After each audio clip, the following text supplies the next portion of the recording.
vez, e como a Christian falou, ela me pediu que eu trouxesse novamente esse tema. E hoje eu vou falar sobre educando os jovens na sociedade atual. Antes de iniciar exatamente com o assunto da educação dos jovens, eu vou falar um pouquinho do histórico das famílias na nossa sociedade, na nossa cultura. A questão 775 do Livro dos Espíritos, Laços de Família, traz uma pergunta para a nossa reflexão. Qual seria para a sociedade o resultado do relaxamento dos laços de família? E os espíritos respondem: uma recrudescência do egoísmo. O que quer dizer isso? Uma exacerbação do egoísmo. E a família nos traz a oportunidade e, ao mesmo tempo, desafios. Que lugar de desafios é a nossa família, né? Todo mundo aqui tem família e todo mundo aqui, com certeza, vivencia desafios na família, né? Família é oportunidade também. Como falado no Evangelho segundo o Espiritismo, reconcilie-se com os seus adversários enquanto eles estão por perto. Então, nós sabemos que muitos daqueles que conosco convivem vêm novamente com uma oportunidade divina de reconciliação. Mas são desafios a serem enfrentados. E os desafios nos fortalecem, nos ajudam a crescer, nos ajudam a evoluir. Até porque reencarnamos aqui para isso. E essa oportunidade divina de estarmos juntos àqueles que, porventura, tivemos dificuldades no passado, para de novo exercitarmos, através do amor, dos laços de família, a redenção. Então vamos fazer um pouquinho um histórico desse modelo de família que a gente vem tendo já há algum tempo, né? A gente teve uma transformação de um modelo das nossas gerações passadas, que era um modelo clássico de família. Como era esse modelo clássico? Era um modelo onde era a família chamada pai orientado. Era aquela família onde a figura do pai era a figura central, né? Então a mãe muitas vezes falava assim: quando seu pai chegar, aquilo já era um comando para que a ordem se restabelecesse, mesmo que quem desse as ordens em casa fosse a mãe. Mas era aquele comando, né, que bastava para que todo mundo se aquietasse. E quem nasceu aqui antes dos anos 60, a gente viveu nesse modelo de família tipicamente clássicas.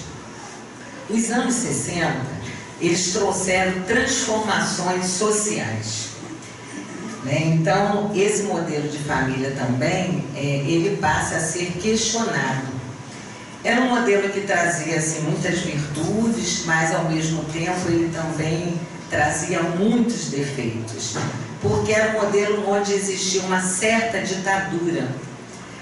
Havia uma ordem absoluta, onde as pessoas sabiam o que fazer, sabiam onde queriam chegar, e tinha uma figura de autoridade para limitar a atuação da família, que era essa figura do pai, que dava um continente, que dava uma segurança. As famílias se sentiam, vamos dizer assim, mais confortáveis. Mas existia aí a dificuldade dessa ordem ditatorial, da ausência de diálogo, da dificuldade de poder colocar as ideias. Mas só que essa ordem ela estabelecia um sentimento de segurança aos membros dessa família.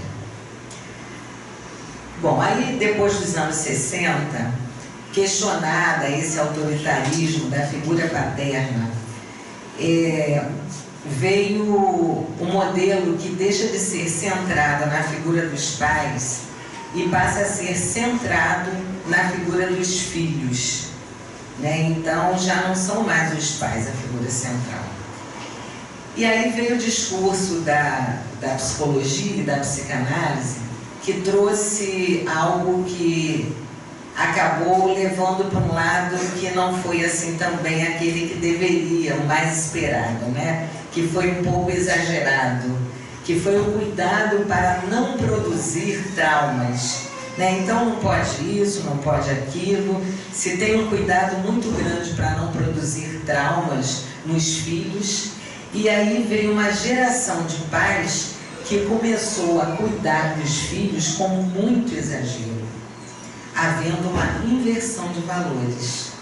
Então, os filhos começaram a ter um comando dentro de casa. E os pais começaram a estar ali para permitir que a vontade dos filhos fosse feita de maneira quase que soberana. E o que acontece quando eu dou o poder a quem não tem maturidade para ter o poder? Então, se você dá o poder para uma criança, o que acontece? Ela vai virar o quê? Um reizinho mandão, um tirano no lar, um déspota, né? Não por maldade, mas não tem maturidade. Então, é tirado o poder desses pais e é dado totalmente aos filhos. Hoje a gente vê nos consultórios, muitas vezes, pais chegando perdidos, sem saber o que fazer com os filhos. Se sentem completamente sem autoridade. Os filhos mandam, os filhos determinam, ordenam, gritam, e os pais ficam reféns desses filhos e ficam perdidos também. Na verdade, esse modelo é um modelo assim, muito recente, né? Ele não tem nem 70 anos. Enquanto modelo de mudança de uma cultura na sociedade, isso não é muito tempo. E o modelo clássico, ele já vinha há muitas gerações, né? Ele era algo que era bastante fundamentado e exercitado. Então a gente meio que se perdeu nessa transição de um modelo para o outro. E aí a gente começa a pensar um pouquinho na maneira como a gente vem educando os nossos jovens. Começa a ter um conflito entre o ter e o ser. A gente passa a ter uma sociedade consumista, onde os valores começam a se inverterem, né? Em vez do ser, a gente começa a investir no ter. E começa a existir um consumismo feito por nós e pelos nossos filhos. Mas a gente pode se perguntar, quem ensina ao filho a ser consumista? Somos nós. Na medida que esse modelo se modifica e que a gente quer atender imediatamente a todas as necessidades dos filhos, e a gente vai muito para um lado material, como se a gente pudesse suprir qualquer dor, sofrimento com o material, meu filho não pode se frustrar, ele tem que ter tudo, ele tem que ter tudo. Eu começo a ensinar esse consumismo ao meu filho. Começa a ser tudo muito fácil para esse filho. E aquilo que é fácil, aquilo que eu não luto, que eu não me esforço, que eu não faço um caminho para obter, passa a não ter valor. Então a pergunta que a gente se faz é: estou educando o meu filho para ser consumista? Se você não ensina para os seus filhos que para tudo existe um esforço, se você dá tudo que o seu filho quer, você vai educando aquela criança para ser consumista. E isso vai contra a visão de um mundo mais transcendente. Porque quanto mais materialista e consumista você é, mais você é ligado ao planeta nos aspectos mais negativos. mais você busca ser avaliado pelo que você possui e não pelo que você é. Então passou a haver um investimento no ter e o ser ficou esquecido. E isso produziu muita fragilidade. Então a gente assim vai entendendo como esses jovens vão se construindo desde a infância de forma frágil. Se a gente não desconecta as crianças deste mundo mais consumista e assume um papel de formadores e educadores dos filhos, porque essa é a nossa função, formar esses espíritos que nos são confiados. Educar esses espíritos que nos são confiados. Se não mostrarmos que compramos sim, mas que não vivemos para isto, que o mundo material ele deve estar a serviço da nossa evolução espiritual e não como algo que atrapalhe a nossa essência, o nosso reconhecimento de nós mesmos. Porque se a gente fica muito preso ao material, a gente se desconecta do ser que somos. Somos seres espirituais. E a gente vai se afastando cada vez mais da nossa essência e do reconhecimento de nós mesmos. Quem somos nós? Eu sou aquela roupa que eu visto, eu sou aquele carro que eu tenho, eu sou a marca do celular, o modelo mais sofisticado do computador, porque os valores se invertem e parece que as pessoas começam a valer pelo que têm. Como eu posso me apresentar de tal maneira? Como eu posso chegar perante aos meus amigos com esse celular, com essa roupa, com esse computador? Então começou a se reconhecer, né, o outro pelo que ele tem e o ser, a essência daquele espírito. Isso ficou de lado. Então, quanto mais envolvidos com a matéria, mais nos afastamos do espírito. É preciso que a gente viva essa experiência material com leveza. A vivência material, ela é uma condição para aqui estarmos, para evoluirmos espiritualmente. Então é uma condição, é uma ajuda, é um meio, mas não o contrário. Estamos aqui para vivermos experiências para aprimorar o nosso espírito. Só que a gente tem um comportamento que parece que a gente só é espírito nos finais de semana, né? Quando a gente vai à missa, quando a gente vai aos cultos, né? Aí a gente lembra do espírito. Então parece assim, o espírito só vai ser trabalhado no momento em que a gente vai para uma casa de oração. Vamos agora rezar, né? Vamos lá, quase que nos encontrar com o nosso espírito. Depois o espírito fica por aí, perdido, vagando, e vamos sendo de novo só matéria, seguindo a vida. É preciso que a gente possa olhar para as coisas tendo com elas uma experiência pedagógica. Uma pergunta que a gente pode fazer e deve sempre ensinar aos nossos filhos: eu preciso ou preciso ter? O quanto a gente precisa, às vezes, muito pouco, né? Mas eu preciso ter é o que mais rege as nossas vidas e é o que a gente acaba passando para os nossos filhos.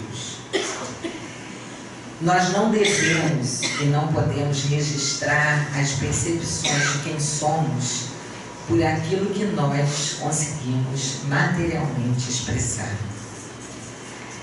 Não é o nosso ambiente, o ambiente em que a gente se encontra, que vai dizer a nossa potência, quem nós somos, porque a gente tem muitos recursos e quanto mais afastados estamos da nossa essência, nós não percebemos esses recursos que estão ali disponíveis dentro de nós.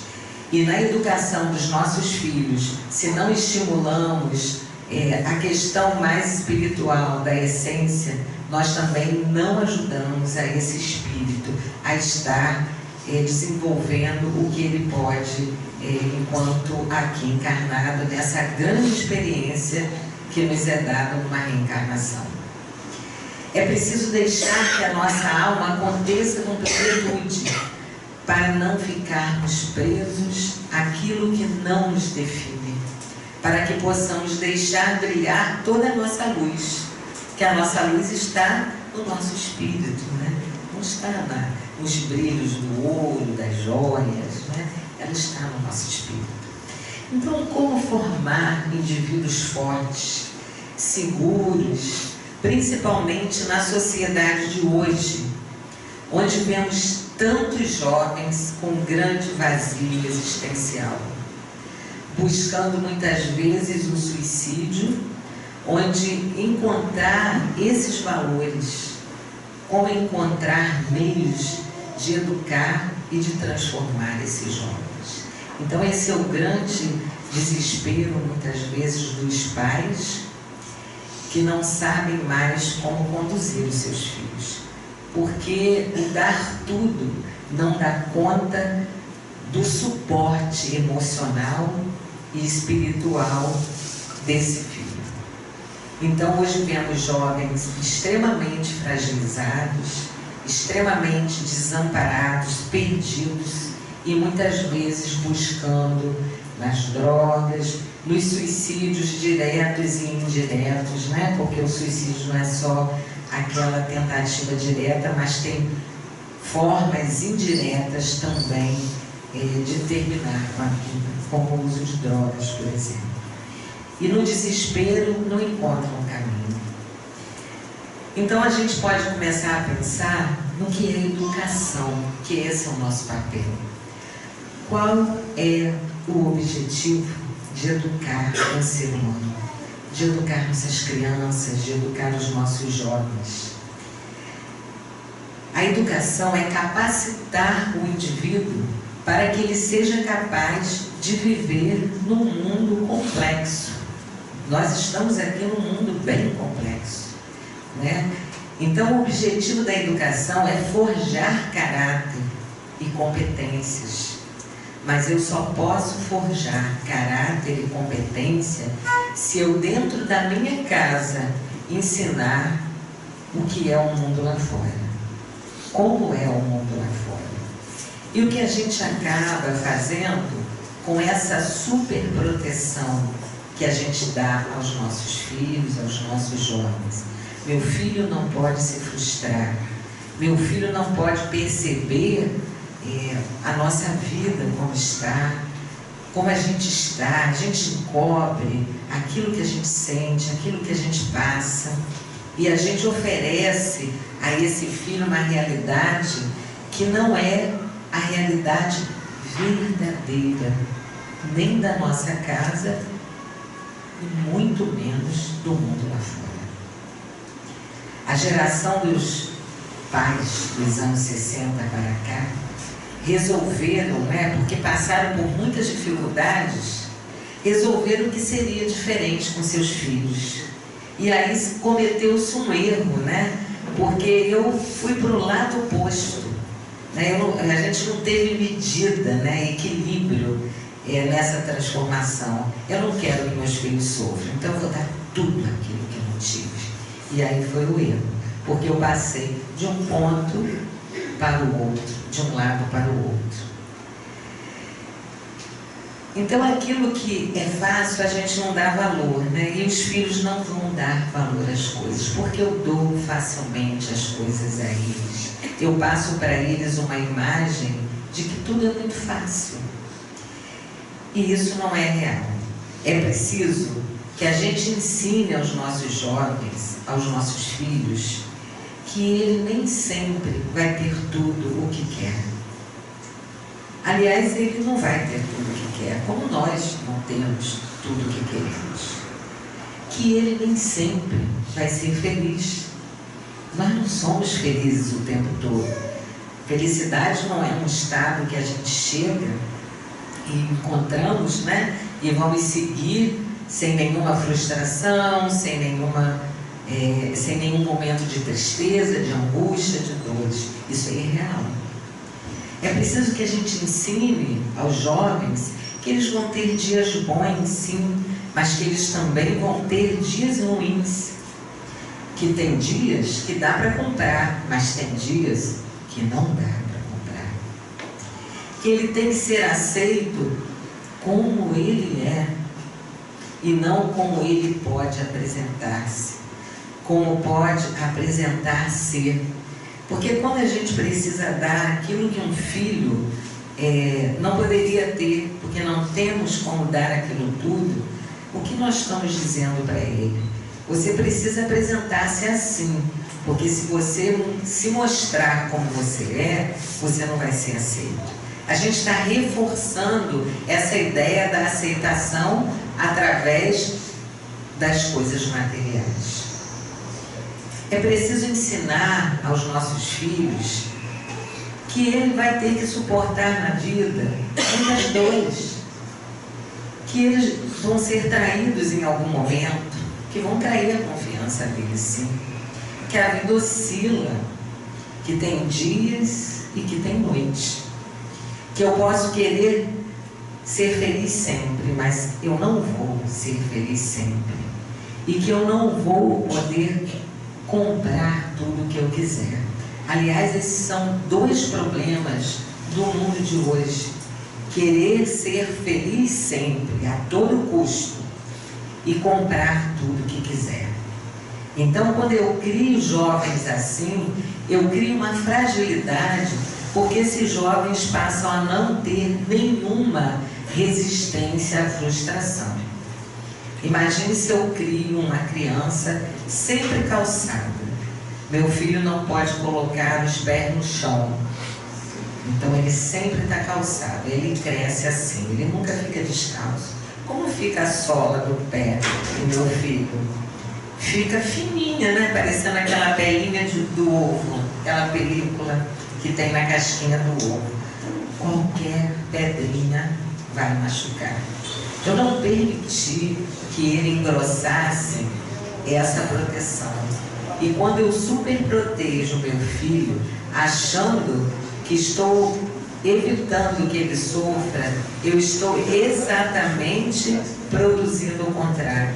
Eu estou produzindo fragilidades, eu estou produzindo jovens que vão ter muita dificuldade de poder lidar com as frustrações, e aí muitas vezes procuram caminhos alternativos, né, para se entorpecer com drogas diversas, caminhos do suicídio, porque eu não aguento sofrer, eu não aguento sentir nada, porque eu não tenho suporte para isso. E um dos grandes objetivos da educação seria criar essa resiliência humana, que é suportar o mundo como ele é. Se eu não crio isso, eu não vou suportar o mundo, porque aquilo que eu protejo o meu filho, o mundo lá fora não vai proteger. O mundo lá fora é diferente. O mundo lá fora não vai dar tudo ao meu filho, ao meu jovem.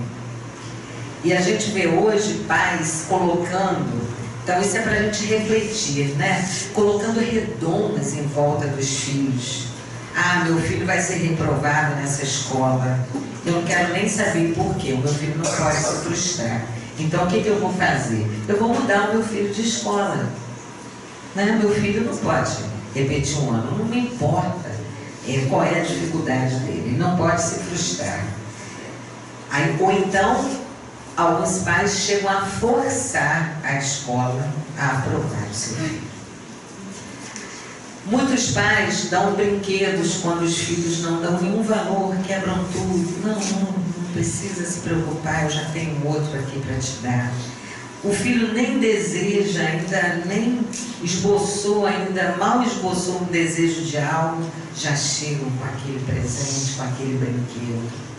Compram brinquedos a todos os momentos, e aí os brinquedos da criança e o brinquedo dos jovens, né? Que passa a ser aquele computador, aquele celular de última geração, tudo aquilo que se deseja, são os brinquedos também que eu vou oferecendo, para que meu filho não se frustre. mais eu vou gerando o quê? Uma baixa resistência à frustração. Então isso é para a gente refletir. Quanto mais eu protejo, mais eu me enfraqueço. Não é proteger no sentido do amor, mas essa proteção exagerada cria uma desproteção. E o mundo aqui fora, ele é especialista em destruições, não é mesmo? Por isso a gente tem fantasias, né? A gente tem aquelas saídas mágicas, para a gente poder, às vezes, aguentar um pouquinho, né? Viaja um pouco, imagina, né? São as nossas fantasias. Mas se a gente mantém na nossa casa essas fantasias como se elas fossem reais, como se a vida fosse assim, nós criamos um mundo fake para os nossos filhos. Um mundo que não existe. E quando eles se deparam com qualquer problema, porque aí a gente vê jovens que deixam cartas do porquê que se mataram. E às vezes quando você vê, aparentemente, né, de fora, nossa, mas por tão pouco, mas pouco para quem, né? Mas a pedrinha no pezinho que não criou a defesa dói muito. Então, esses jovens não têm suporte nenhum. Então, que a gente possa preparar os nossos filhos para o mundo como ele é, para que ele seja um homem, uma mulher de bem, em qualquer circunstância, para que ele suporte as idas e vindas da vida, para que ele suporte as dores do mundo e saia forte e vença. Nós não estamos aqui a passeio no mundo de fantasias, como tem a Ilha de Caras, naquela revista, tudo glamouroso. Estamos no mundo de expiações, de provas, indo para a regeneração, mas ainda com muita dor em torno das nossas vidas. E isso precisa ser ensinado aos nossos filhos. A importância dos pais aprenderem a dizer sim e manterem sim, não e manterem um não com amor. Como diz Nise da Silveira, é um sim, sim ou não, não, mas manter. Porque quantas vezes dizemos um não que logo vira sim. Os filhos já sabem, eu forço um pouquinho e isso vai mudar. Não precisa nem muito, já sabem o caminho. E a gente, coitado, né? É meu filho, eu tenho que dar tudo para ele. E a gente vai lá, transforma o não em sim. Então a gente está fazendo o quê? A gente está fragilizando esse filho. Nós não estamos protegendo, nós não estamos cuidando, nós não estamos dando a eles a capacidade de ter uma estrutura emocional para lidar com a vida. E isso, gente, é amor. Porque amor não é dizer sim o tempo todo. Quanto amor eu preciso ter para dizer um não para um filho? Para resistir, às vezes, às revoltas desse filho, às guerras que se estabelecem dentro de casa. Mas se eu sou firme naquilo que eu acredito, nos valores que eu estou passando, e se ali tem o amor, em algum momento esse filho vai reconhecer. Porque se a gente disser sempre sim, a vida não fará isso. E o não que a gente disser para os nossos filhos é um não que é sempre dado com amor. E por mais que os filhos na hora sintam raiva, eles sentirão esse amor. Porque o amor ele é passado de qualquer maneira. Não precisamos nos preocupar com isso. Que os nossos jovens não vão nos amar, mesmo que momentaneamente eles estejam passando para nós uma revolta, mas a firmeza daquilo que estamos ensinando, desse amor, vai ser sentido, com certeza. Porque se não agirmos assim, a gente está colocando os nossos filhos na roda do sofrimento, sem necessidade. E depois não sabemos como lidar. Eu dei tudo para o meu filho, eu fiz tudo, e hoje eu não entendo por que estão assim. E aí vem o desespero. Eu não sei mais como ajudar o meu jovem. Jogamos os nossos filhos para o sofrimento, querendo que eles não experimentem em nenhum momento o sofrimento. Olha que coisa, né? Eu quero proteger e desprotejo. Né? Então vamos repensar isso, né? E a gente vê que hoje as tendências suicidas estão crescendo assustadoramente entre os jovens. Então, como os pais devem proceder, é uma pergunta, né, que sempre fica, ao perceberem essa tendência. Claro que existem muitas variáveis, né? A gente pode pensar em muitas causas para que isso aconteça. Mas podemos pensar que uma das causas tem a ver com a formação dos filhos, sem as competências emocionais devidas. Eu não dou competência ao meu filho para que ele se fortaleça para a vida, para que eu crie um jovem forte para o enfrentamento da vida. Claro que, como espíritas que somos, sabemos que tem espíritos que, por mais que você dê o seu melhor, ele vem com o desejo de repetir um padrão. Às vezes um espírito que já vem cometendo o extermínio da própria vida em algumas vidas. E a gente tem que olhar para isto sem procurar um culpado, mas temos que ter responsabilidade sobre isso. Responsabilidade para dar uma melhor educação e forjar competências, para que os filhos possam suportar o mundo da mesma forma que a gente tem que suportar. Por que seria diferente para eles?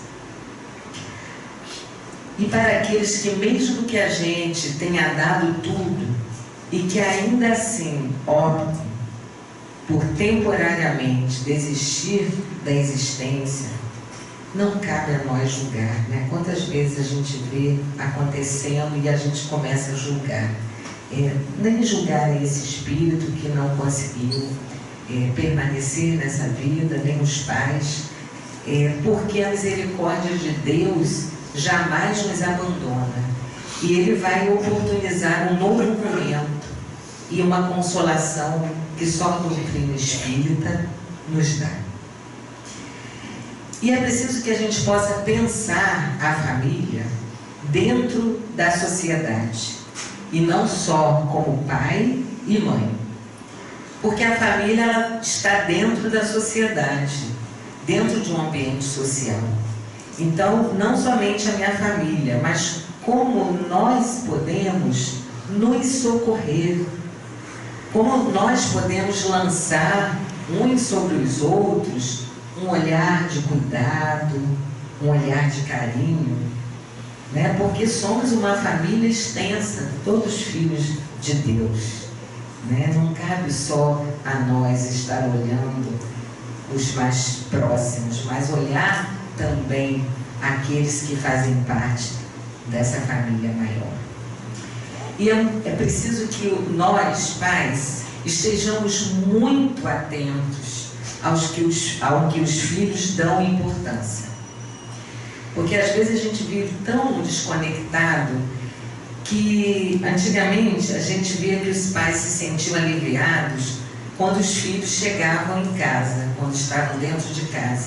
Ai, graças a Deus, chegaram da rua, já estão no quarto, na cama, dormindo, né? Mas hoje é diferente. Hoje o perigo está dentro de casa. Eu preciso saber hoje, porque hoje nós temos internet. Quando meu filho está dentro do quarto, não significa mais que ele está protegido, porque hoje o perigo está dentro de casa. É preciso saber Que youtuber meu filho está seguindo? Porque a gente precisa perceber os sinais. Qual a série que ele mais gosta? Qual o personagem da série o inspira? O que ele está postando nas redes sociais? O que tem dentro do guarda-roupa deles? Parece invasivo isso, né? Às vezes a gente fica com tanto dedo, com medo de invadir a vida dos filhos, mas é importante a gente perceber quando esse filho terá maturidade para que eu permita que ele vá tendo paulatinamente a privacidade dele. Isso não é ser invasivo, isso é ser cuidadoso, é ser zeloso, porque muitas vezes os sinais estão ali e eu não estou vendo. Nós temos que cuidar, não podemos ser omissos. A gente sabe que as redes sociais têm um lado muito nefasto.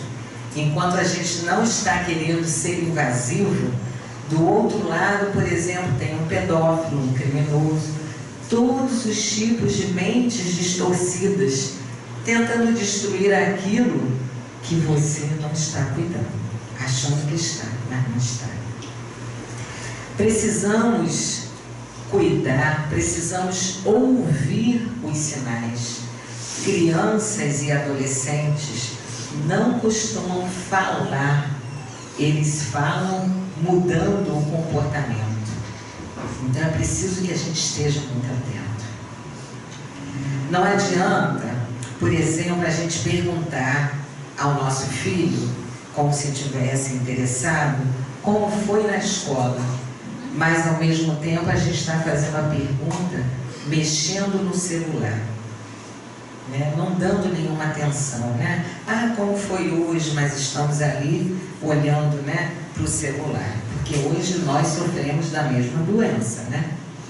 Hoje todo mundo está se ignorando, né? Se a gente parar para ver nas mesas dos restaurantes, nos shoppings, muitas vezes nas mesas das casas, no horário das refeições, está cada um com seu celular.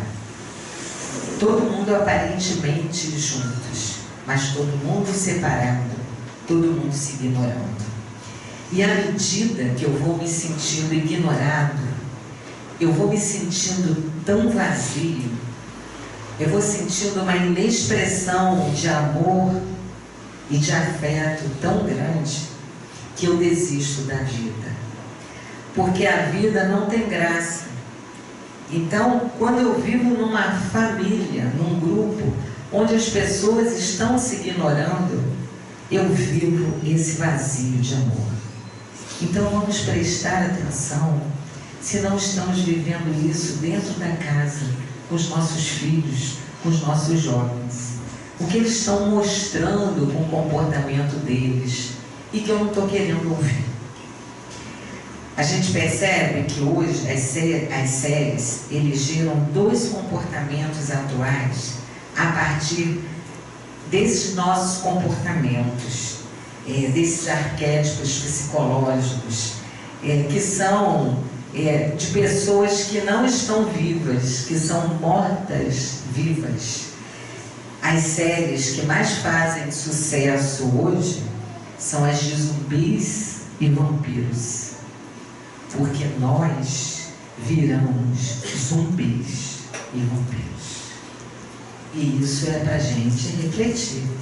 Porque pegam, obviamente, o que está no coletivo e usam isso e a gente fica ali, os nossos jovens, fascinados, vendo as séries que fazem sucesso. Por quê? O que faz sucesso? Faz sucesso porque a gente está identificado com isso. Porque a nossa sociedade está aqui.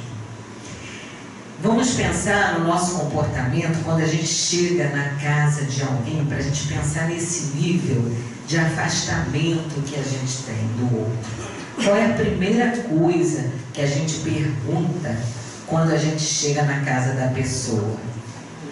Qual é a senha do Wi-Fi? Não é mesmo? que a gente está dizendo para o outro? Que eu fui lá para ignorá-lo, né? Se a conversa não me interessar, eu vou me isolar. Eu vou te ignorar e vou ficar no meu celular. Quer dizer, eu vou para a casa do outro para ficar no celular. Assim estamos. E muitas vezes condenamos os nossos jovens. Não adianta eu brigar com meu filho pelo uso excessivo do celular. Tirar até do meu filho o celular, quando eu não deixo o meu celular. Então vamos também rever a nossa postura. Filhos, jovens, têm que ser cuidados, observados. Eles não devem chegar em casa e querer ser o celular para ter a atenção do pai e da mãe. Já teve crianças que numa escola falaram que o desejo dela era ser um celular. E ao ser perguntado por quê? Porque para ser visto pelo meu pai e pela minha mãe. Né? Porque a gente vive com o rosto mergulhado na tela de um celular. Hoje é cada um no seu quadrado. Ninguém se assiste. Nós estamos nos desassistindo. Estamos abandonados. Estamos nos abandonando os nossos filhos, os nossos jovens e a nós mesmos. Deus faz os homens através dos homens. Se nós não olharmos para o outro, se não estendermos as mãos para o outro, às vezes é tarde. Se não percebermos os nossos jovens, às vezes é tarde. E é uma dor muito maior quando a gente percebe que poderia ter cuidado, que poderia ter observado, que nós precisamos nos cuidar e nos observar. E isso não é tarefa só dos pais, é da escola, dos amigos, dos colegas da mesma idade. A gente poder se assistir. Hoje, a gente vê muitos jovens se sentindo sozinhos, pedindo socorro, muitas vezes na escola. E os pais ficam ali tão preocupados com as suas rotinas, porque precisam ter para dar aos filhos, materialmente falando. Preocupado em trabalhar cada vez mais, encontrar meios de ganhar mais e mais para suprir necessidades materiais. E os jovens ficam tão frágeis que sentem um medo absurdo, se sentem completamente abandonados e não sabem como agir, como lidar com os sentimentos de insegurança e medo que estão sentindo. Porque muito desses comportamentos de agressividade, de revolta, de aparente indiferença, retrata um medo intenso, uma grande insegurança, um grande medo, porque quando eu não sei o que fazer, eu agrido, eu fujo, eu me retraio ou eu agrido. As crianças e os jovens muitas vezes se oferecem uma realidade tão irreal que não corresponde à realidade da família. E como a gente pode agir então? Eu já fiz isso a vida toda, como eu faço agora? Voltando à realidade. A realidade, porque o ideal pertence ao mundo das ideias, como o nome fala, ideal. Realidade é o real. Voltando à realidade, desenvolvendo mais do que um padrão de vida, que é aquilo que a gente desenvolve, mas um padrão de afeto. E é importante que possamos, para socorrer esses jovens, evangelizar os jovens, sim. Hoje foi falado dos 5 anos da mocidade, aqui do Lar Francisco. a importância desses jovens se evangelizarem, sim, mas a importância também dos pais se evangelizarem. Porque eu não posso passar para o outro aquilo que eu também não faço, aquilo que eu desconheço. Eu não posso simplesmente colocar um jovem sob a responsabilidade de evangelizadores e eu ficar como se nada tivesse com isso. Precisamos também socorrer os pais. Enquanto pais, precisamos nos socorrer.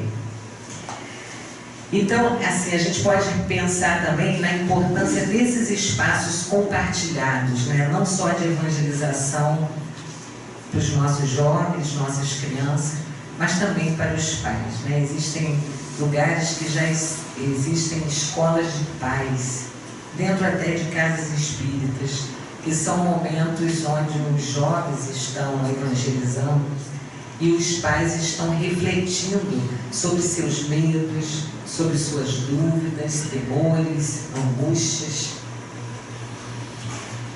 Então nós só vamos conseguir ajudar os nossos jovens se a gente assumir esse papel de educador moral dos nossos filhos. E se a gente pensar, quando a gente terminar a nossa trajetória e desencarnarmos, quando o filho vai enterrar seu pai e sua mãe, ele não vai lembrar dos objetos que você deu a ele, dos celulares, das roupas de marca, dos computadores, mas ele vai lembrar sim do afeto, do carinho, do zelo de alguém que cuidou dele. É isso que fica.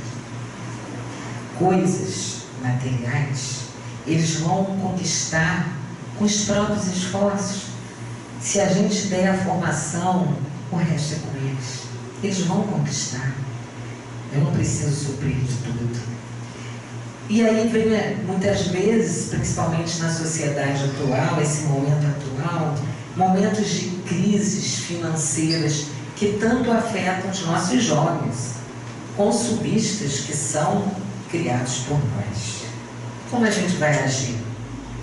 A gente precisa agir mostrando que isso faz parte da vida, que faz parte dos reveses da vida, que aquilo também é passageiro, que eles, pais, estão lutando para reverter esse quadro. Se existe afeto entre as pessoas conseguem suportar a privação. A gente consegue sim suportar a privação material, mas o que nos destrói, o que a gente não consegue suportar é a privação emocional. O que destrói um ser humano, o que o torna incapaz de ver a vida, é não ter o grande tesouro do amor, os abraços, os olhos nos olhos, contar histórias, o conversar, e o quanto a gente deixou isso de lado, porque o amor precisa ser vivido. Não basta só eu saber que amo, é preciso viver o amor, viver esse amor em casa com os nossos jovens. Conforto é uma coisa, felicidade é outra história. Não depende do que temos. Claro que uma privação material gera muita dor. O que faz a diferença entre as famílias, quanto à sua forma de lidar com isso, é o afeto. Os pais deverão continuar a ser amados. Os filhos devem continuar sendo amados. E a família deve continuar unida. Aliás, esses momentos de dificuldade são momentos onde se fortalece tanto esses laços afetivos, se nós damos conta disso e se assim agimos.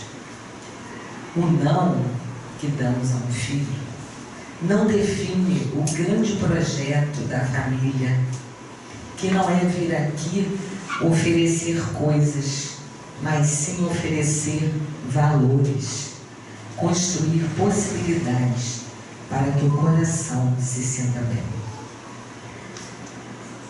É preciso que se restabeleça na família, pais, filhos, jovens, o diálogo e a confiança. E como fazer? Precisamos expressar aquilo que sentimos para os nossos filhos. Quantas vezes escondemos, né? Eu tenho que passar somente as coisas boas, o bonito, as minhas conquistas. Eu não quero passar as minhas frustrações, as minhas dores, as minhas angústias. Não posso mostrar para o meu filho como eu me sinto, como eu estou. Mas é preciso que a gente mostre, porque nós estamos nos mostrando como somos. E estamos dizendo para eles, vocês também podem e devem se mostrar como são. Porque se eu ofereço ao meu filho uma realidade fictícia, está tudo sempre muito bem, eu estou sempre muito bem, eu estou sempre muito feliz. O que vai acontecer? Ele também vai se cobrar, me mostrar isso. Eu não posso mostrar que sou frágil, eu não posso mostrar que eu não sei o que fazer, eu não posso mostrar minhas dores, minhas angústias, e ele vai mostrar isso muitas vezes lá fora. Para um colega da mesma idade que não tem a maturidade para aconselhá-lo, para ajudá-lo nesse cuidado. Então temos que falar das nossas dores, sim, das nossas angústias. Temos que aprender que essas coisas fazem parte da vida, que podemos falar, que podemos nos fortalecer através do diálogo e do contato. Um bom momento para estabelecer esse diálogo e essas orientações é o momento do culto do Evangelho no lar, que muitas vezes não é feito nas casas. Se alguém que estiver aqui tiver alguma dúvida e quiser depois perguntar como é feito, pode perguntar a algum trabalhador que está identificado com o crachá para receber a orientação. Então, nesse momento onde se lê uma passagem do Evangelho, onde se fala sobre aquilo que chega como abordagem, como orientação aquele dia para aquele grupo, é um momento de diálogo. Mas temos que ter o cuidado, porque muitas vezes a gente usa esse espaço como espaço de acusação. A gente lê a passagem que foi aberta e fala assim, isso tem a cara de alguém que está sentado aqui, insinuando que tem a ver com o filho. A gente vai segurar esse filho no Evangelho? Claro que não, ele vai cair fora e não vai querer fazer. Tudo que chega como passagem, como leitura naquele dia, é para todos que ali estão. É para a gente, para todo mundo. É um espaço de diálogo. É um lugar de argumentação. O meu filho pode discutir, pode discordar de mim, sim, por que não? E quando isso acontecer, vamos argumentar. Mas argumentar com muita calma. Precisamos ter pressa, rebater logo, porque é um momento de orientar, de educar. Deixa o seu filho falar, escuta, e depois mostra com um argumento contrário aquilo que você precisa mostrar. Com muita caridade, e permita-se ao debate. A gente parece que tem medo, né? A gente tem que ter sempre razão, a gente não tem paciência. E aí esse momento, que seria um momento de cuidado, também vira um momento de briga. E aí perdeu a função. Se há diálogo na família, o seu jovem não vai buscar lá fora. Quando não há, ele irá buscar. Só que com pessoas da idade dele, que não têm maturidade para dar as respostas que ele precisa. E hoje a gente vê tantas questões que angustiam, né, a família. Falei aqui do suicídio e tantas outras que chegam, que os jovens se sentem inseguros. Hoje, a gente também recebe, muitas vezes, nos consultórios, pais que chegam completamente desorientados quanto às escolhas sexual dos filhos. Muitas vezes um jovem ainda muito novo, em tenra idade, começa a se dizer, por exemplo, transexual, né? Muitas vezes ele ainda nem bem sabe o que é isso, mas ele diz, não, eu me descobri transexual e eu quero assumir isso e eu vou assumir isso na minha vida, e os pais se desorientam, se perdem, porque não estão prontos para o enfrentamento. Da mesma maneira que esse filho muitas vezes fazem escolhas de toda a ordem, que ainda estão amadurecendo escolhas. E no nosso medo, na nossa dificuldade de tocar com aquilo que a gente acabou criando para nós também uma fragilidade, porque quando eu superprotejo um filho, eu também estou não só fragilizando esse filho, como também eu estou me fragilizando diante dos cuidados em relação a isso. Eu não aprendi a lidar, eu aprendi a dar materialmente falando. E quando chegam questões como essa, eu não sei o que fazer.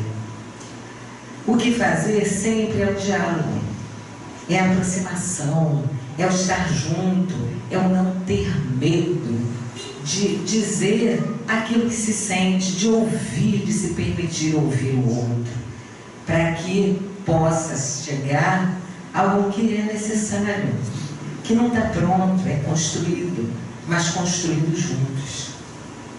A família é a primeira escola de tudo na vida, a primeira escola. Estarmos juntos, às vezes, é muito difícil. Família é um lugar de desafio constante, mas não podemos desistir. Quantas vezes a gente fala, vontade de sumir, vou largar tudo, vou desistir de você, mas não podemos, não devemos. Se fizermos isso, em algum momento, a gente vai ter que se haver com isso. Então, como diz, reconcilie-se com os seus adversários enquanto eles estão por perto. Esta é uma grande oportunidade. Quando teremos outra, não sabemos. E aí, falando um pouco aos jovens que aqui estão, né? Quando você, jovem, cai nos momentos difíceis, não são os seus amigos que curtem todas as suas fotos que vão estar junto de você. Quem vai estar junto é o pai, é a mãe, que mesmo que diga que você está errado, que mesmo que isto te irrite, vão estar sempre ao seu lado para te socorrer. Vivemos um mundo nos conectando com as pessoas, mas não podemos nos desconectar das pessoas mais importantes, mais essenciais e mais reais das nossas vidas, que são os nossos pais. Mais importante do que a quantidade de curtidas, de amigos virtuais, é aumentar a quantidade de abraços em casa, né? Isso serve para todos nós, na família. Aumentar o cuidado, aumentar o olhar nos olhos, aumentar e sentirmos uns aos outros as conversas francas, os risos, os choros, o estar juntos, seja da forma que for. A importância de ter sempre olhos de ver, ouvidos de ouvir e coração de sentir. Muita paz para todos nós.